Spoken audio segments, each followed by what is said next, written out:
I was slipped into like a deep depression. I was smoking like a pack of cigarettes a day. I was drinking heavily. You know what I mean? My marriage was struggling. Shoot the dice on the half. I lost it, then made it back. Bet it up, double that. Head crack, head crack.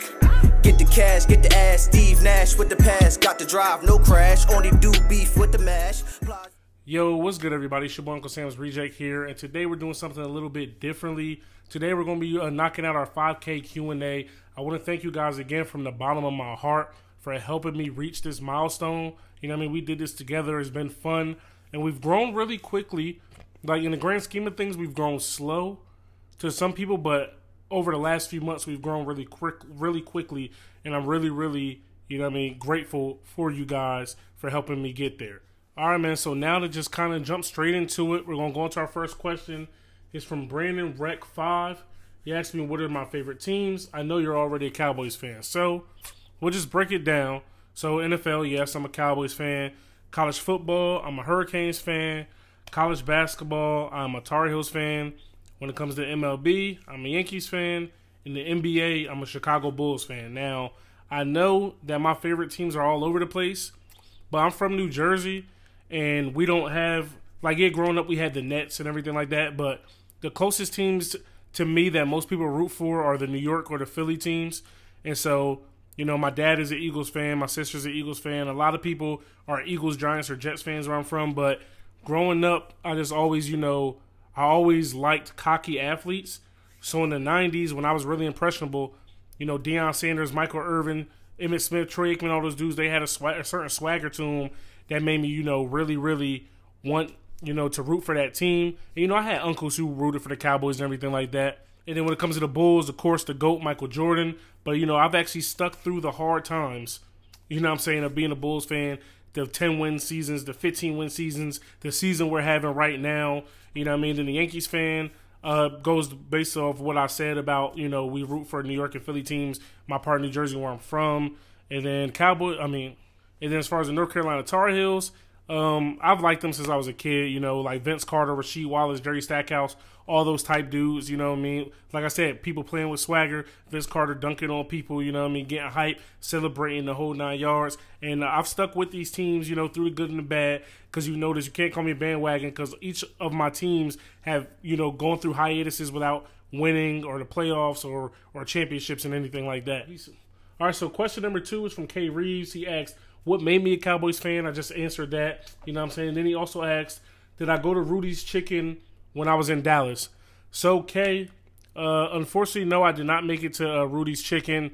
But also, you know what I mean, I am a vegan. I don't eat meat, Paul. So, you know what I mean, going there, the only thing I would have been able to get was fries and everything like that. But I was doing a lot of running around while I was in Dallas. So I passed a bunch of Rudy's Chickens, but I wasn't able to actually go to one. All right, so question number 3 is from Brooks Williams. He says, I live in Oxford, home of Ole Miss. Would you ever come to a football or basketball game? Brooks, I'm just a sports fan altogether, especially when it comes to college sports. I will most definitely come down to Mississippi, you know, for a basketball game or a football game. But, you know, they would have to play the right team to be the right matchup because, you know what I mean, I want to be able to see some of those top players in the nation and everything like that. So Mississippi isn't that far from where I live at in Georgia, you know what I mean? So it could possibly happen in the future. All right, so the next one is from Game On. It's not a question, it's just a statement, but I added it in here anyway because it's pretty dope. He says, I personally want to just say thank you for being an inspiration because up until a few weeks ago, I wasn't comfortable commentating, but you encouraged me to just go with it and have fun. Even though I'm not the best at commentating, I just have fun doing it. So you're one of the 2 people that helped me, and I just wanted to say thank you and would like to get a shout out. So shout out to you, Game On, bro. You know what I mean? We talk pretty often on Instagram and everything like that. That's another thing with subs, guys. Like, and, you know, because I don't just see you guys as subs. You guys are people just like me. I'm a regular human being. If you have a question for me, if I can answer it, if you hit me up, I'm going to hit you back. It may not be immediately because I have a family and everything like that, but I'm never just going to egg you guys and just, you know, feel like I'm above you. All right, so the next question is from Garrett McGinnis. He says, what software do you use for your videos? Well, I use an Elgato capture card, and I use the Elgato software to record everything. And then, you know, once I take it from there, I use Final Cut Pro. I'm an Apple products type of guy. I have Apple everything, iPhone, iPad, iMac, MacBook. You know, that's me. So I use Final Cut Pro. When I bought my iMac, you know what I'm saying, I got it pre-installed on the computer. So I've never used like, you know, Sony Vegas or, you know what I mean, the Adobe Suite, Adobe Premiere or anything like that. Although I will probably be getting some practice on Adobe Premiere soon. I'm in school for film. So, you know what I'm saying, I'm going to be taking an editing class soon. And I'm pretty sure that's what we use is Adobe Premiere. All right, so the next question is from Ethan Lecker. He says, I have 2 questions. What's your favorite dynasty in NCAA 14? And what team would you recommend me play with on a dynasty? So for me, my favorite dynasty right now of the 2 is FAU. Army has been great, and I love playing it, but FAU was the first dynasty that I really stuck with here on the channel. I started with like Louisiana Tech, and that fell through, but FAU, you know what I mean, throughout the 6 long seasons I had with those dudes to really see where we went, you know, like how we built up, and we finally got to this dominating point is something special, man. And the team that I recommend you play with, me personally, I like playing with, you know what I mean, the worst team possible. So if it's a 60 overall team, 50-something overall team, or just a bottom dweller or something, I try my hardest to make that team better. So, you know, I do a lot of things offline, you know, that you guys don't see because I do just play the game regularly as well when I'm not making videos. And, you know, even with some certain team builders, I try to get the worst team possible and get them to be, you know, a powerhouse. That's just the most fun for me. All right, so next question is from Bennett Reese. What inspired you to start making such great YouTube videos? Well, first of all, Bennett, I appreciate that for saying I make great videos, but what inspired me to make videos were, I believe it was Madden 15 was coming out. I was getting ready for one of my online dynasties that I played with friends and everything like that. And you know how certain YouTubers get the game early and they're game changers and they get flown out and get to record some gameplay. I stumbled across, most of you guys should know him, Good Game Bro, GGB. Stumbled across one of his videos, and just the way he was doing it, commentating, everything like that, kind of was going up and down his channel. I kind of just fell in love with the process of the videos and everything like that. And he probably had about 30 to between 20 and like 50 subs at the time. And I was just picking his brain a lot, you know, asking, you know, what do I need to make a YouTube channel? You know what I mean? How do you get over talking to yourself with the commentary and everything like that? What, you know, like what mic did I use? You know what I'm saying? Like settings, like it's just a whole bunch of stuff. And then, you know, I started to do it on like a PS4 Share Factory. You know, most of you guys who have PS4s know what the Share Factory is. And my videos were god awful. I stopped. I didn't really feel comfortable commentating and talking to myself. And then finally, when I went to Germany, it was just one of those things where, like, I'm one of those people where I just have to up and do something. So I made the first couple videos on Share Factory. I uploaded them. They sounded horrible, whatever. But I had also, you know, ordered my Elgato and everything like that. You know, everybody's not capable of just doing that. You know, but I was, you know, I'm an adult. I'm grown. You know, I have a job. So, you know, my wife didn't understand at first either. But I bought an Elgato. I bought a webcam. I bought a mic. I YouTube how to make YouTube videos. I kept asking GGB, you know, certain things, and he's one of those YouTubers, you know, where he actually talks to his subs and followers. Probably a little less now because he's bigger. I'm not sure, but like when he was first like really getting huge, I would ask him a bunch of questions, and he would always go back and forth with me and give me pointers and everything like that. A lot of trial and error.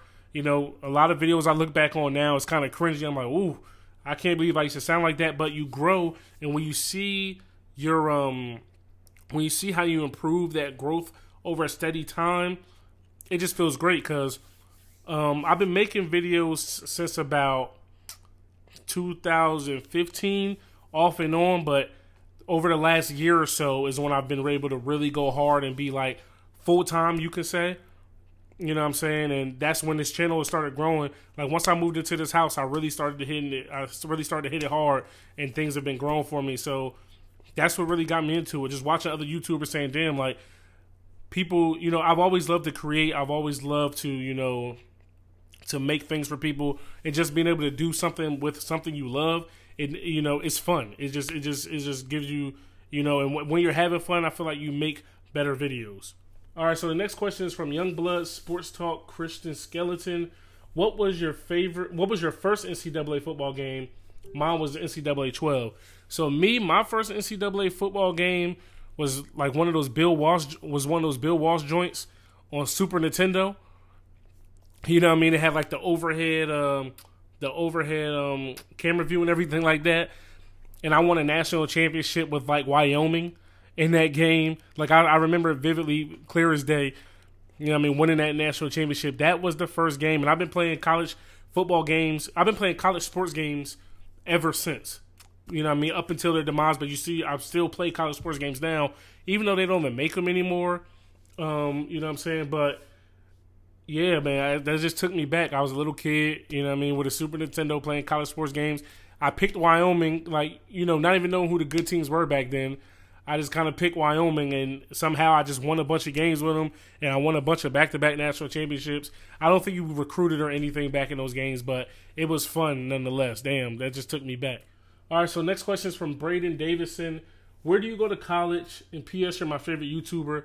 Yo, shout out to you, Braden. You know what I mean? I really appreciate that. It's crazy that, you know, I'm still a very, very small YouTuber, and for people to say that I'm their favorite YouTuber or I'm the best or whatever like that, like, it means a lot because, you know, I still look up to certain YouTubers who are my favorite YouTubers or who I think are the best, you know, at certain genres and everything like that. But the college I go to is called Southern Crescent Community College or Technical College here in Griffin, Georgia, where I live. You know what I'm saying? I go to school for film. I don't go to any big university or anything like that. I did do that when I was like 18 years old, but I'm 28 now with a family. So, you know what I mean? I am a full-time student, though, because I'm retired, so I don't have to work or anything like that. But that's where I go, and I'm trying to get, you know, in the film industry and just, you know, to help make this YouTube channel better was one of the main deciding factors of me going to this school for this, you know what I mean, degree. All right, so next question is from Splashmaster.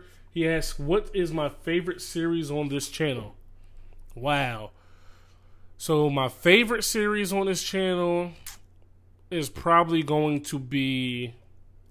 So my favorite one is probably Army. You know what I mean? Even though I said earlier, like, how much I really love, like, I liked FAU more, but my favorite one is Army. Just being able to you know, because mainly just because how fast I was able to turn that program around. And in the grand scheme of things, the team really still isn't even that good. They're only B's all across the board, you know what I mean? And yet we still get the job done, and being able to take, you know what I mean, one of those schools, because Army is a really prestigious school back in the day, you know, the 40s and 50s. They were really like a juggernaut, beating people, winning Heisman and everything like that. And me being an Army vet myself, you know what I mean, it's always fun going out there and playing with those guys, man, and getting the job done. All right, so the next question is from my boy Isaac from the No Excuse crew. Make sure y'all go check out his channel. You know what I mean, all your fitness needs. He is a certified, you know, master fitness trainer, personal trainer company. You know, they have merch and, you know, they have apparel, you know, t-shirts, wristbands, and everything like that. I don't really mean to plug my boy, but, you know what I mean, that is one of the homies for real. That's whose house I stayed at, you know what I mean, when I went to Dallas. He's from Jersey. He's one of my good friends, big brother to me, man. But if you guys seen on the community tab, I'll probably put it here, you know, a picture up of it here. I've been flirting with some merch. The merch is in the works. You know what I mean? I'm trying to get you guys feedback on t-shirts and hoodies that you guys want to see, might want to buy and everything like that. I never really thought I would ever get to the point where I would be able to sell merch or where people would even ask for merch, because a bunch of people have asked me for it before. But like I said before, man, I'm really, really grateful. T-shirts, hoodies, and all that stuff is coming soon for you guys, and I hope you guys are really excited for it. All right, so the next question is from the Gaming Network. What's your favorite food? So my favorite food, man, is pasta. All pastas, you know what I'm saying? That's my favorite. My favorite cuisine, if I had to guess off the top of my head, would be Italian cuisine. You know what I mean? I make a lot of pasta. I literally just had pasta for lunch. You know what I'm saying? That's one of the simple, easy things that I love to do. You could be so creative with it. You know what I mean? And it's a lot easier for me to eat now compared to some other things now that I don't eat meat, because, you know, all you do is just take the meat out of a lot of recipes and boom, still a great pasta. All right, so the next question is from Luke. Lou Kendrick. Do you plan on keeping this a gaming channel? The answer to that is yes. I do 100% plan on keeping this a gaming channel. This is 100% what I wanted to do. You know what I mean? When I first started YouTube, I wanted a gaming channel. You know, I'm not, if you guys notice, I'm not really this super crazy personality. I don't do a lot of crazy things. I'm not going to do a lot of things to fake, you know, fake social experiments for, you know, for views or anything like that. But I have recently, you know, as of yesterday, just started a new channel that I'm not sure if I'm going to disclose to you guys yet. If I do, it's going to be popping up on the screen. It's a new channel called Misguided Ambition, and that's where, you know, from now on, I'm going to be doing, you know, story times and vlogs and everything like that, because here on Uncle Sam's Reject, you guys are getting Uncle Sam's Reject the Gamer. On that channel, if you guys are interested, it's going to be more of Uncle Sam's Reject the person. You know what I'm saying? You know, things I go through on a day-to-day basis, school, family trips, just, you know, story times, motivational talks, so to speak. You know what I mean? Just talking to you guys as normal human beings, getting some feedback from you guys, venting of sorts, because, you know, sometimes you just have to say things and get them off your chest. That way they don't weigh heavy on your heart and, you know, don't cause depression, anxiety, or sadness and things like that. So, yeah, man, be on the lookout for that. Misguided Ambition is the new channel, and I'm really, really looking excited. You know what I mean? I'm really, really excited for where that channel is going to be. That's actually going to be where I post my Cowboys vlog instead of here on this channel. So hopefully I'll have that Cowboys vlog up today when this video drops, or, you know, by tomorrow. But yeah, man, if you guys are interested, make sure you go over there. Misguided Ambition is the name of the channel. Give your boy, you know what I mean, go ahead and subscribe to your boy, and we get things popping over there, and we'll start posting videos. You know, I'll starting off like on like a weekly basis is what I'm trying to aim for. You know what I mean? And we're going to see how that goes. All right, so next question here is from Extra Plays 1 through 9. He says, how old are you and what college do you go to? I already answered the question on, you know what I mean, what college I go to, but I'm 29. I just turned 29. You know what I mean? What's that? 16 days ago, December 2nd, you know what I mean, was my birthday. Still, you know what I mean, no more 20s after this one. It's going to be 30. You know what I mean? But, you know, I'm blessed. I'm happy that I could make it to see this age. A lot of people where I'm from don't make it to see, you know what I mean, the age that I am right now. All right, man, so here we go. The last question is going to be from Makai. This one is probably going to be the longest answer. Probably not the longest, but, you know what I mean, it's one that means a lot to me. He asks, why did I almost get kicked out of the Army twice? So the reason why that question is being asked is because somebody asked before on the community tab, where did I get my name Uncle Sam's Reject from? I just answered by, you know, saying, because I almost got kicked out the Army twice. So what happened with that was, man, so I joined the Army January 2012 is when I went to basic training. After basic training, I went to San Antonio to Fort Sam Houston. You know what I mean? I was a medic. After that, you know, 2012, I went over to Korea for my first duty station, and everything was cool over there, doing my job, living life. You know, I was young, 22 years old, so we used to go out partying all the time. But in Korea, well, when you're overseas, period, because I was in Korea and Germany, when you're overseas, period, you get a rations card. So your liquor, your cigarettes, your coffee, all that stuff is rationed, right? And so you get a brief when you first get into the country. They tell you how many rations you get, but it's different from Korea and Germany. In Korea, you don't actually get a rations card. The rations card is online. You're supposed to go online and check that rations card. In Germany, you actually have a rations card, and they punch a hole in it every time you use said ration, right? So we're going partying. We're buying, you know, adult beverages all the time, you know, bottles of it. And the limit was 3, I believe.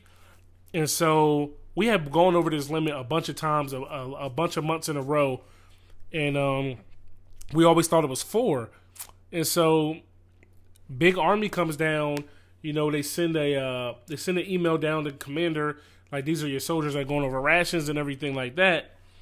And so this happened in, like, say, December when we got caught, before we actually knew how many rations you got. And they didn't come down to us until, like, April or May. Now, I was leaving Korea in September. So, you know, not too far, not too close, not too far type thing. And so we got investigated. They brought us down. We got brought, you know, we had to go on the carpet to see the man. Most soldiers, you know, most military know what that means. We had to go see the commander. We had to be read, you know what I mean? We had to be read pretty much our Article 15 readings at UCMJ and everything like that. But some of us went so much over our rations that they threatened to, like, chapter us if we didn't go to, like, ASAP which is basically like Alcoholics Anonymous for the Army. You know what I'm saying? But some refused. We had to fight it. It was a whole big deal. You know, I ended up getting what's called a company grade Article 15, which is basically like a slap on the wrist. But some of my friends got field grades. You know, they had to go to ASAP, you know, like command referred ASAP, which means like if they missed any of these meetings for like the allotted time that they were told they had to go, they would get kicked out of the Army. I ended up beating that extreme case. You know, I fought it. You know, I went to JAG, which is basically like the lawyers for the soldiers, and they got mine all the way down to company grade and everything. And I ended up going to ASAP myself. That way, you know what I mean, they wouldn't be able to command refer me. So I went for like one time, and they deemed that I was not an alcoholic. I didn't have a substance abuse problem, and that was good, man. And then the second, so I guess technically I almost got put out the Army like 3 times, but then the second time is when I was in Fort Campbell, Kentucky, Tennessee, whichever one you want to call it. And you know, your boy got lazy, and I passed. So this time I failed my PT test, which is, you know, you got to do 2 minutes of push-ups, 2 minutes of sit-ups, and a 2-mile run. I had an injury going on. You know what I mean? I was passing tape and height and weight and everything like that. That was not a problem. But I couldn't pass my PT test, but I was being very stubborn about this, and I should have been on a walking profile because I got a really bad back. But I was still, you know, trying to run through the pain and everything like that. Ended up failing my PT test, you know, for a 3rd time, because you get 2 times to fail it, or however many. It's like you fail it once, and then you got to take it again while you're on the program. And then I think if you fail it the 3rd time is when they start the chapter paperwork. But they did me dirty because, you know what I mean, I had a profile. I wasn't supposed to take this PT test. And then the day of the PT test, the morning of, literally 5:36 in the morning, I get told, you're running your PT test. And so I failed the PT test, and I was a little bitter about it, so I walked. I walked the PT test. I didn't run it. I came in like 20 minutes. You get like 16:36. Still pretty fast for a person who walked the PT test, right? And so it's this whole long, drawn-out thing. Chapter paperwork gets started. You know what I mean? I have to turn in all my gear. I'm going to transitions. I'm getting orders to get out of the Army and everything like that. But all in the meantime, I have what's called an IG complaint, which is basically like internal affairs for the Army. You know what I mean? Inspector General. Nothing was coming back from that. I was literally a week away from being chaptered out of the Army. And IG came back, and literally just like that, I was reinstated in the Army and everything like that. And I had to start being a soldier again, like the very next day. Like I had stopped doing PT. I basically had stopped going to work. I was basically like a lost cause. Nobody wanted to bother me. Nobody wanted to make me mad. They just let me do what it was I did, and I went on about my day. So from there, what I did is, man, I slipped into like a deep depression. I was smoking like a pack of cigarettes a day. I was drinking heavily. You know what I mean? My marriage was struggling. You see, like this is like me opening up to you guys. This is what the other channel's gonna be about. My marriage was struggling, and you know what I mean? I gained a lot of weight. I gained like 40 or 50 pounds. Because this wasn't like a month process. This is like a 6-month process. All this stuff was happening. And so, you know, my wife ended up deploying to Africa, and I made a promise to her that I'll be a brand new person when she came back. I lost 50 pounds when she came back. You know what I mean? I was passing my PT tests again. You know, I was walking this time. I did it the right way. I had a profile. Passing my PT test, passing height and weight. You know what I mean? I was a model soldier. I got unflagged. I got promoted. I moved units. They actually ended up moving me to my wife's unit. Everything was everything. And then, you know what I mean, they tried to medically discharge me before I went to Germany. But then I went to Germany, and then the same thing was happening again. You know what I'm saying? I was passing my PT test, but I was gaining a little bit of weight. You know what I mean? Dealing with a lot. And then that's when me and my doctors determined that, you know what I mean, it was best for me to get medically discharged from the Army. I was really trying to fight it. I wasn't trying to be that dude. You know, I was a young dude. I got in the Army, I'm 29 now, so 27 is when I got medically discharged from the Army. Like, my body just couldn't handle it anymore. Like, I still have shooting nerve pain all up and down my neck and back. I don't take a bunch of medicines like I used to, just because I do a lot of things naturally now that kind of help the process. I've lost a bunch of weight again because I slipped into one of those other depressions again, man. But So, like, basically, the first time when I was getting put out of the Army for the PT test, you know what I mean, I felt like a reject. And, I was getting kicked out of the Army by Uncle Sam. I was working for the government, and they were kicking me out. So, you know what I mean, it was just a joke. It really started with my fantasy football team. I would call them Uncle Sam's Rejects. That was my fantasy football team's name. And then I just, it just kind of caught on. It became like my group me name and everything like that. And the next thing you know, when I started my YouTube channel, I was trying to think of, a good name, a cool name. Uncle Sam's Reject just seemed to stick, even though I was still in the Army when I first started the channel. And here we are today, man, 5,000 subscribers later. You know what I mean? It's crazy, man. And that's the last question. You know what I'm saying? Hopefully you guys enjoyed this, man. This is me opening up to you guys, answering questions. I love interacting with you guys. Sometimes I can't answer all of you guys because on certain videos, these responses and comments are rapid fire and I can't really get to them. But this is the time for me to really sit down and be able to answer questions that you guys have for me, and everything like that. And just let you guys know, I'm going to be working 10 times harder now that we reached this 5K milestone, trying to reach 10K, 15K, 20K, etc., etc. I don't know why my computer keeps timing out. But yeah, man, that's going to do it for this episode. That's going to do it for this Q&A. Hopefully you enjoyed. If you did, stop and smash that like button. Hit me up in the comment section below. Subscribe if you're new. It's your boy, Uncle Sam's Reject, arcadegames.com. I'm out of here. Peace.